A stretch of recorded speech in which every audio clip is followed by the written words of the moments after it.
Capítulo 44. Os ventos varriam a aldeia, deixando apenas poeira e vestígios de sangue nas paredes do porão da abadia. Elise estava sozinha no dormitório.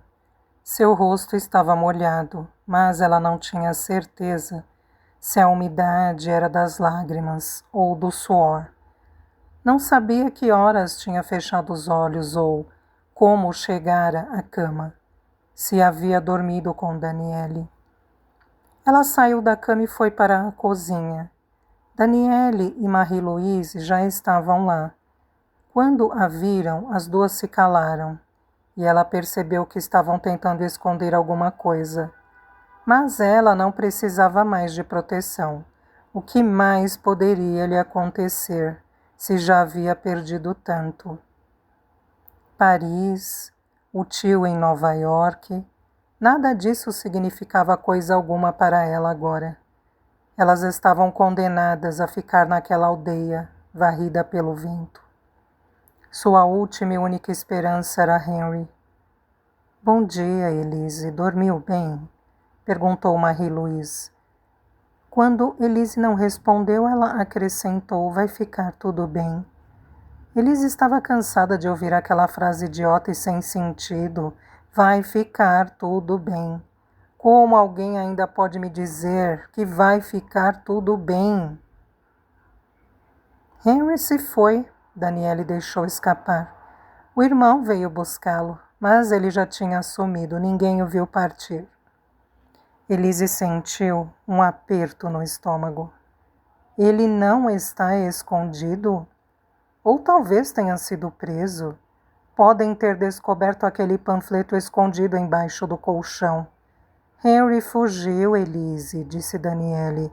Foi por culpa dele que mataram o padre Marcel.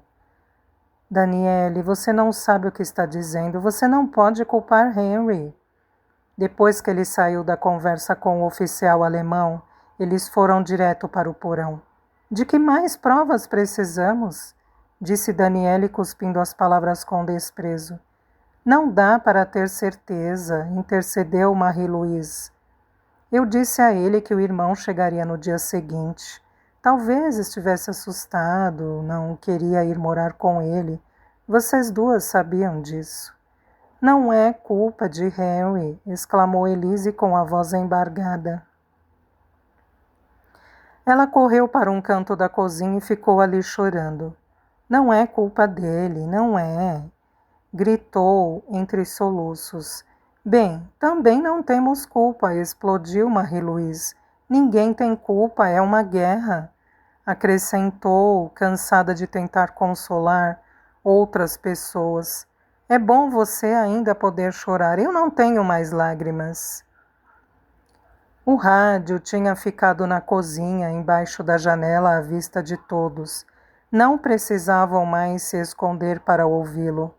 Naquela manhã, raios violeta cortavam o céu e partículas de poeira brilhavam no ar como estrelas extintas. Elise olhou para elas uma por uma, os olhos cheios de lágrimas. Pensou em Henry e em todos os quilômetros que ele teria que andar sob o sol quente para chegar ao sul, onde os alemães não conseguiriam alcançá-lo. Uma vez imaginou-se adulta, quase tão alta quanto Henry.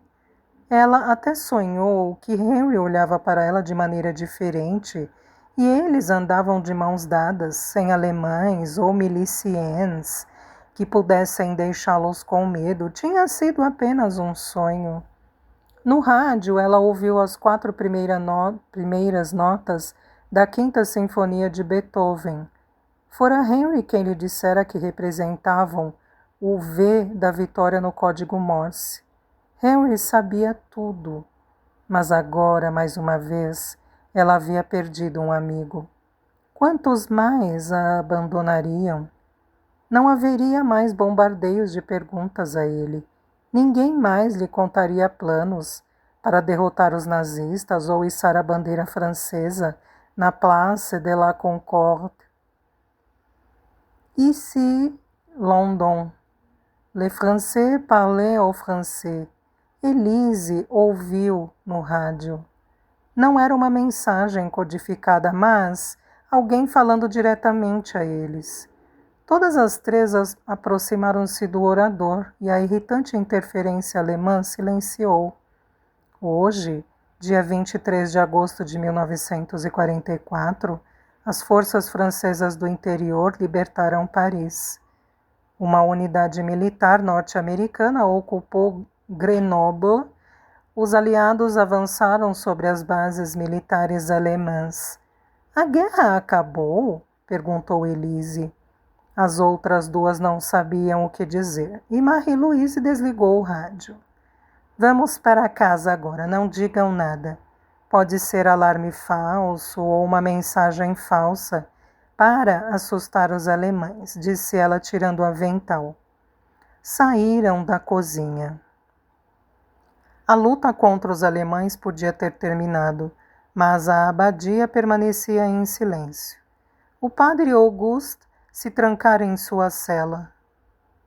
Um grupo de crianças brincava na poeira do pátio e o quarto, ao lado da cozinha, tinha sido trancado. Elise não teve coragem de perguntar o que havia acontecido com os corpos dos dois mímicos e do padre Marcel. Se tinham ido parar em alguma sepultura abandonada no cemitério dos monges ou se haviam recebido um enterro cristão como mereciam. Daniele correu para buscar a mala, depois se juntou a Elise e Marie-Louise.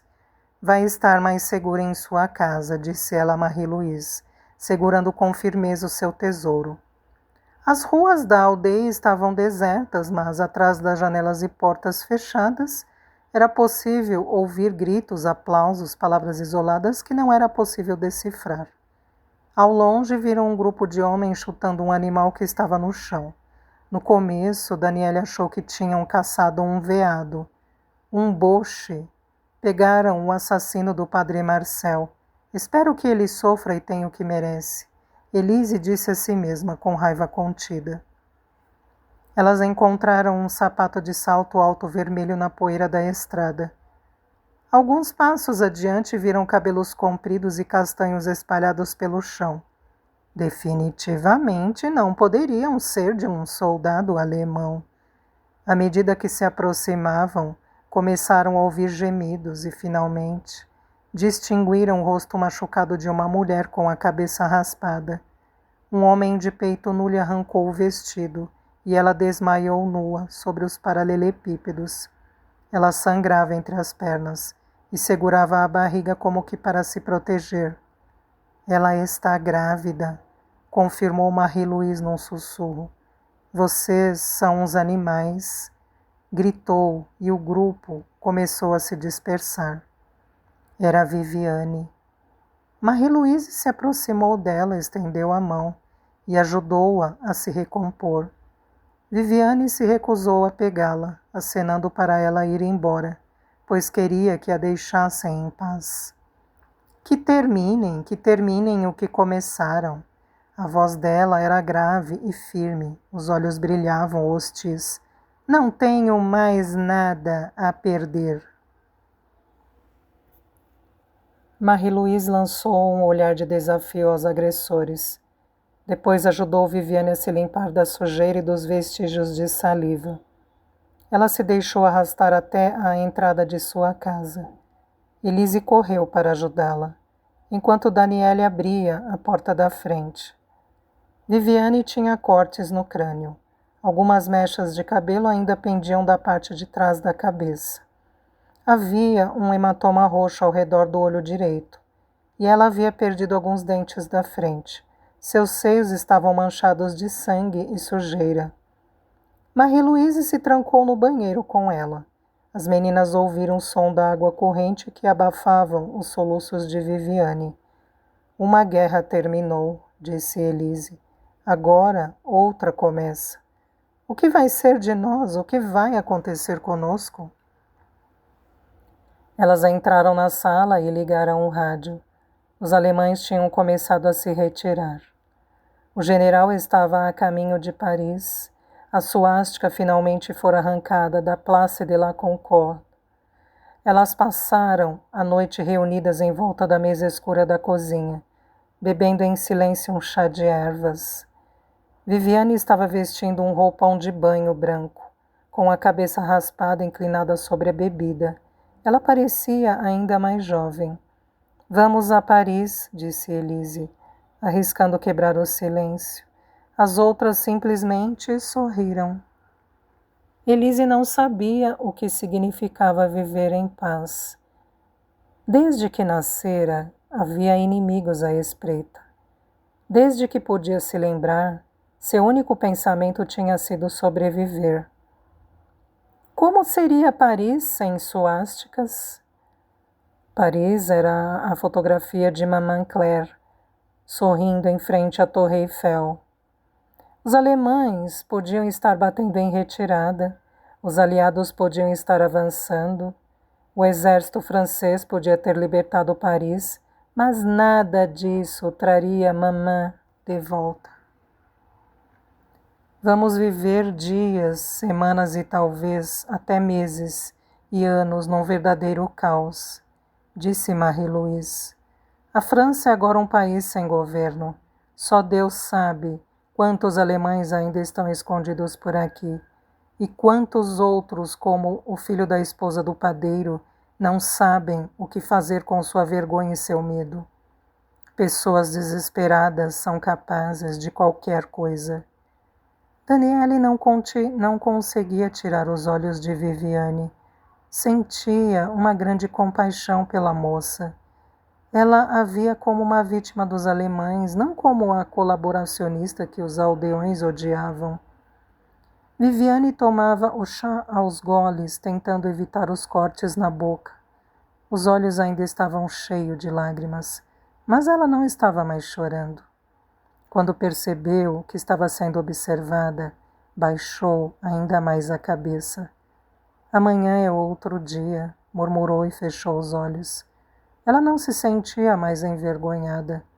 Não se importava mais com o que podiam fazer com ela, se a espancariam até a morte ou se a mandariam para a cadeia.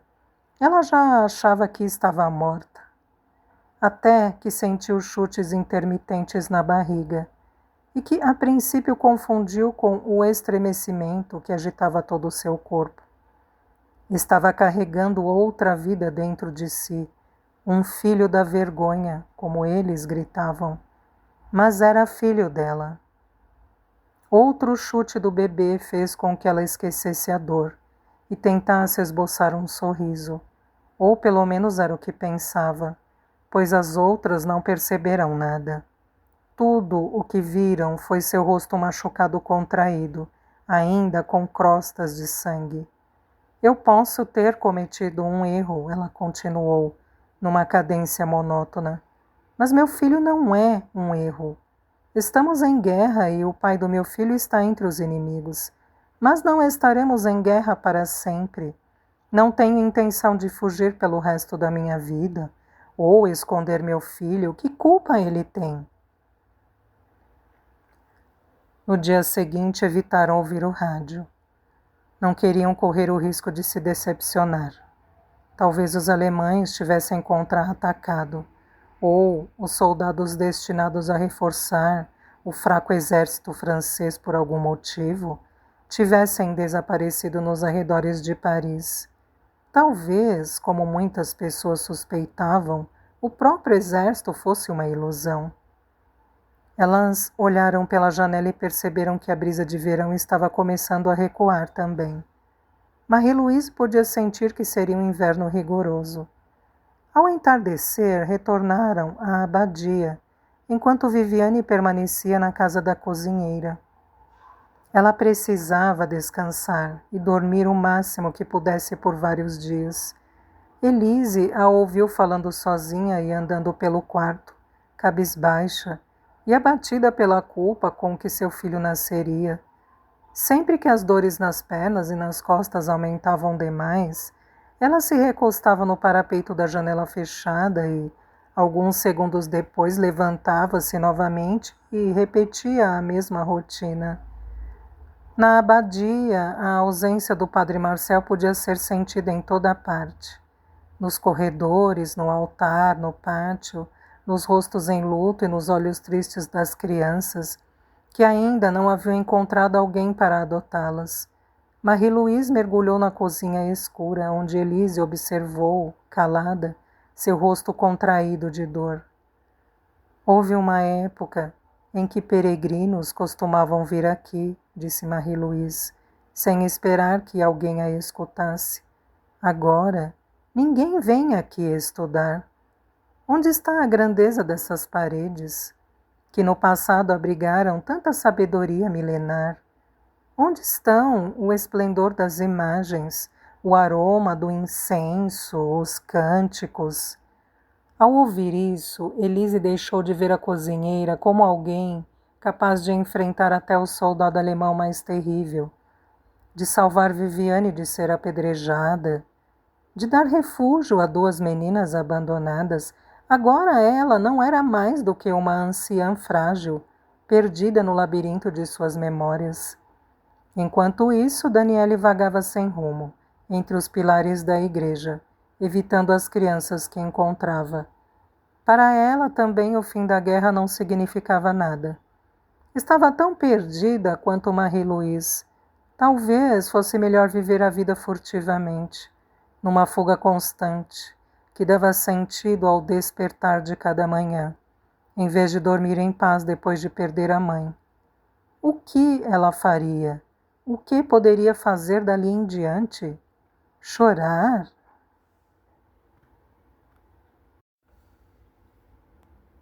Capítulo 45. Pouco a pouco, os aromas voltaram à aldeia. Como se todos tivessem decidido ao mesmo tempo acender os fornos e tirar das despensas as últimas provisões. A guerra havia terminado. Não fazia sentido continuar armazenando alimentos. Chegara a hora de preparar um bom banquete. Da rua se escutavam as conversas à mesa de jantar, música e até discussões familiares que apenas alguns dias antes não quebrariam um silêncio. A casa de Marie-Louise era a única na penumbra. Todas as janelas da aldeia estavam iluminadas, exceto as dela. Com as duas meninas, ela subiu os degraus da escada de madeira que conhecia de memória. Alguns rangiam, alguns estavam firmes, mas outros tinham rachaduras.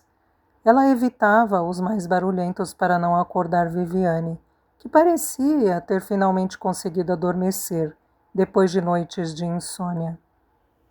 Marie-Louise se deteve no alto da escada sem acender a luz. Ela se virou para Elise, que viu um olhar de terror atravessá-la. A cozinheira teve um pressentimento. Arrastou os pés cada vez mais devagar pelo corredor. Vendo que a única porta fechada era do banheiro, ela se afastou horrorizada. É preciso prever a tristeza, pensou Daniele. Assim, quando ela nos surpreender, vamos estar preparadas. À meia luz, o rosto de Marie-Louise tornou-se uma máscara de tristeza. Queixo recuado, bochechas afundadas, a expressão abatida. Elise podia ver que os lábios dela tremiam. Marie-Louise parecia já ter visto o que estava prestes a enfrentar. Já antecipava a dor. Ela acendeu o interruptor do banheiro que ficava do lado de fora. A porta ainda estava fechada, mas um raio de luz brilhava através das rachaduras da moldura.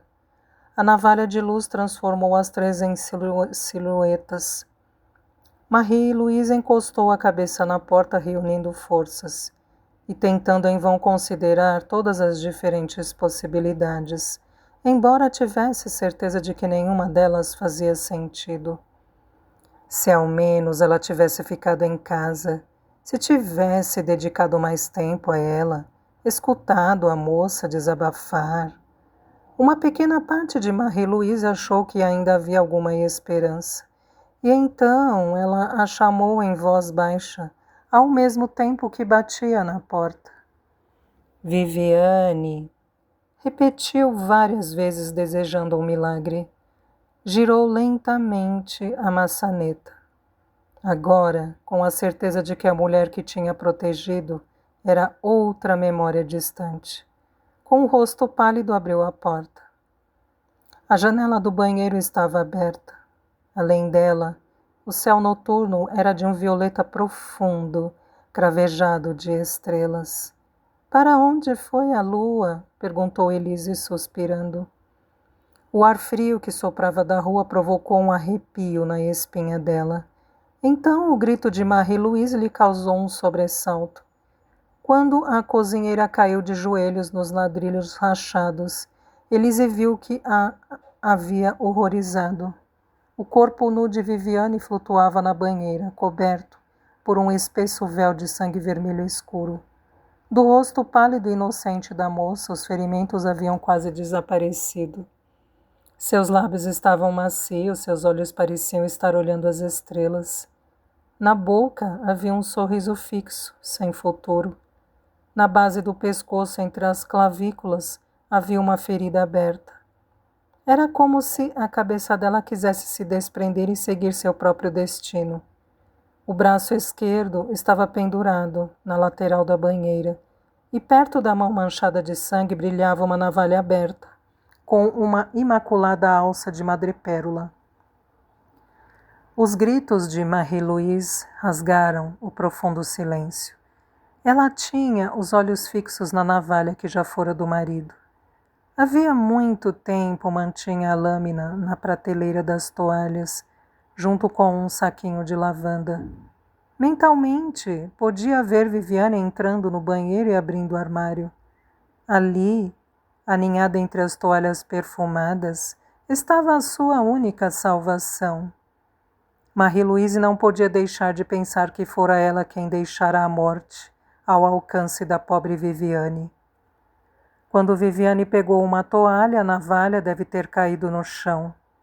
Ao abri-la, ela viu que ainda estava afiado o suficiente para ajudá-la em sua jornada. Nua, livre de todo o peso de qualquer contato com a hostilidade do mundo, livre de uma culpa que ela nunca havia entendido direito, prometeu a si mesma que seu filho nunca seria chamado de filho da vergonha.